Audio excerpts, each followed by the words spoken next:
Hello, എല്ലാവർക്കും എൻ്റെ simply A B വ്ളോഗ്സിലേക്ക് സ്വാഗതം. നമ്മളിവിടെ നിന്ന് ഉണ്ടാക്കാൻ പോകുന്നത് ഒരു അടിപൊളി ചക്കക്കുരു മസാല കറിയാണ് കേട്ടോ. അതിനാവശ്യമായിട്ട് നമ്മുടെ ചക്കക്കുരു 4 കഷ്ണങ്ങളായി മുറിച്ച് അതിൽ കുറച്ച് തേങ്ങ കൊത്തുകളിട്ട് 1 സ്പൂൺ മഞ്ഞൾപ്പൊടി, 1 സ്പൂൺ ഉപ്പ്, അതുപോലെ 1 ഗ്ലാസ് വെള്ളം ഒഴിച്ചിട്ട് കുക്കറിൽ വെച്ചിട്ട് നന്നായിട്ടൊന്ന് വേവിച്ചെടുക്കണം കേട്ടോ. നമ്മുടെ ചക്കക്കുരുവിൻ്റെ വേവ് അനുസരിച്ചിട്ട് വേണം വേവിക്കാൻ. ചില ചക്കക്കുരുവിൽ അത്യാവശ്യം വേവ് കൂടുതലായിരിക്കും, അതൊന്ന് ശ്രദ്ധിച്ചിട്ട് നമ്മളൊന്ന് വേവിച്ചെടുക്കാം. ഞാനിവിടെ 2 വിസിൽ വരുന്നവരെ വെച്ചിട്ടാണ് ഒന്ന് വേവിക്കുന്നത് കുക്കറിലിട്ടിട്ട്. പിന്നെ നമുക്കിതിന് അടുത്തത് ആവശ്യമായിട്ട് വരുന്നത് എന്താണെന്ന് വെച്ച് കഴിഞ്ഞാൽ പട്ട, ഗ്രാമ്പൂ, ഏലക്ക, പെരുംജീരകം, കറിവേപ്പില, പിന്നെ സവാള, ചെറിയുള്ളി, വെളുത്തുള്ളി, ഇഞ്ചി, പിന്നെ ഒരു തക്കാളി. ഇത്രയും സാധനങ്ങൾ മതി നമുക്ക് ചക്കക്കുരു മസാല കറി ഉണ്ടാക്കാൻ. ഇതിൽ നമ്മൾ വെളുത്തുള്ളിയും ഇഞ്ചിയും ജസ്റ്റ് ഒന്ന് ചതച്ചെടുക്കണം കേട്ടോ. ഇനി നമുക്ക് ഒരു പാത്രം അടുപ്പത്ത് വെച്ചിട്ട് ആവശ്യത്തിന് വെളിച്ചെണ്ണ ഒഴിച്ചിട്ട് നമുക്കൊന്ന് കടുക് പൊട്ടിച്ചെടുക്കാം. ഇതിന് എണ്ണയൊന്ന് ചൂടായി വരുമ്പോൾ കടുക്, വറമുളക്, കറിവേപ്പില, ഏലക്ക, ഗ്രാമ്പൂ, പെരുംജീരകം, ഇത്രയും സംഭവങ്ങൾ നമ്മൾ ഇട്ടിട്ട് ഒന്ന് കടുക് പൊട്ടിച്ചെടുക്കാം. അതിന് ശേഷം നമുക്ക് നമ്മുടെ സവാള ഒന്ന് ആഡ് ചെയ്ത് കൊടുക്കാം.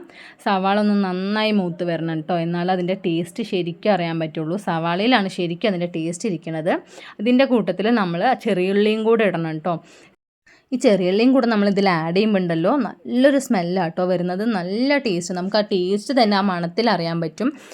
ചെറിയുള്ളിയും കൂടെ ഈ സവാളയുടെ കൂടെ ഇട്ട് നന്നായിട്ടൊന്ന് മൂപ്പിച്ചെടുക്കണം കേട്ടോ. നമ്മൾ ഈ സവാളയും ചെറിയുള്ളിയും നന്നായി മൂത്ത് വരുമ്പോഴാണ് നമ്മൾ അതിന് പൊടികളൊക്കെ ചേർക്കുക. ആദ്യം ഇതൊന്ന് നമുക്കിപ്പോൾ വേണമെങ്കിൽ പെട്ടെന്നൊന്ന് മൂത്ത് വരാൻ വേണ്ടിയിട്ട് കുറച്ച് ഉപ്പ് വേണമെങ്കിൽ ആഡ് ചെയ്ത് കൊടുക്കാം. ഒന്ന് ഇളക്കി കൊടുക്കുന്നതിൻ്റെ കൂട്ടത്തിൽ നമ്മൾ ചതച്ച് വെച്ചിരിക്കുന്ന ഇഞ്ചിയും വെളുത്തുള്ളിയും കൂടെ ഒന്ന് ആഡ് ചെയ്ത് കൊടുക്കണം. എന്നിട്ട് കുറച്ചൊന്ന് ഇളക്കി കൊടുക്കാം കേട്ടോ.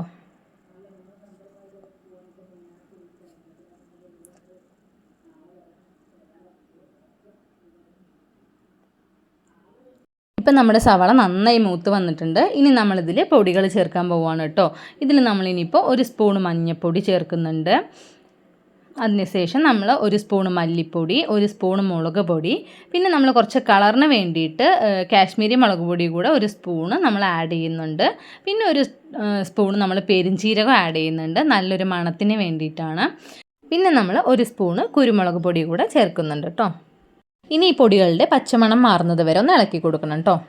പിന്നെ നമ്മൾ തക്കാളി കൂടെ ആഡ് ചെയ്ത് നന്നായിട്ടൊന്ന് ഇളക്കി കൊടുക്കുക. ഒന്ന് അടച്ച് വെച്ച് വേവിച്ചെടുക്കണം കേട്ടോ. ഇനി നമ്മളുടെ കുക്കറൊന്ന് ഓപ്പൺ ചെയ്ത് നോക്കാം. നമ്മളുടെ ചക്കക്കുരു നന്നായി വെന്ത് വന്നിട്ടുണ്ട്. ഇനി നമ്മൾ ഈ ചക്കക്കുരു നമ്മളുടെ ഇതിലേക്കൊന്ന് ആഡ് ചെയ്യണം. ഇപ്പം നമ്മൾ കുറച്ച് ഗ്രേവി ആയിട്ട് ഉണ്ടാക്കുന്നത്, അതുകൊണ്ട് തന്നെ അതിലുള്ള ബാക്കി വെള്ളം കൂടെ ഒന്ന് ഒഴിച്ചു കൊടുക്കുക. നമ്മൾ കുറച്ചും കൂടെ ഗ്രേവി വേണമെന്നുണ്ടെങ്കിൽ, ഞാനിപ്പോൾ ഇവിടെ കുറച്ചും കൂടെ ഗ്രേവി വേണം തോന്നിയതുകൊണ്ട് കുറച്ചുകൂടെ ചൂടുവെള്ളമാണ് ഒഴിച്ചു കൊടുത്തിരിക്കുന്നത്. പിന്നെ നമ്മൾ ഓൾറെഡി ഉപ്പ് ഇട്ടിട്ടാണ് വേവിച്ചത്, എന്നാലും ഒന്ന് ടേസ്റ്റ് നോക്കിയിട്ട് കുറച്ചുകൂടെ ഉപ്പ് ആവശ്യം ഉണ്ടെന്നുണ്ടെങ്കിൽ നമ്മളൊന്ന് ചേർത്ത് കൊടുക്കാം. ഇതിൻ്റെ മുകളിലോട്ട് കുറച്ച് കറിവേപ്പിലയും മല്ലിയിലയും കൂടെ ഒന്ന് ഇട്ട് കൊടുത്തു കഴിഞ്ഞാൽ നമ്മുടെ ചക്കക്കുരു മസാല കറി ഇവിടെ റെഡിയായി. എല്ലാവർക്കും വീഡിയോ ഇഷ്ടമായെന്നുണ്ടെങ്കിൽ ചാനൽ സബ്സ്ക്രൈബ് ചെയ്യുക, വീഡിയോ ലൈക്ക് ചെയ്യുക, ഷെയർ ചെയ്യുക ആൻഡ് കമൻറ്റ് ചെയ്യുക. താങ്ക്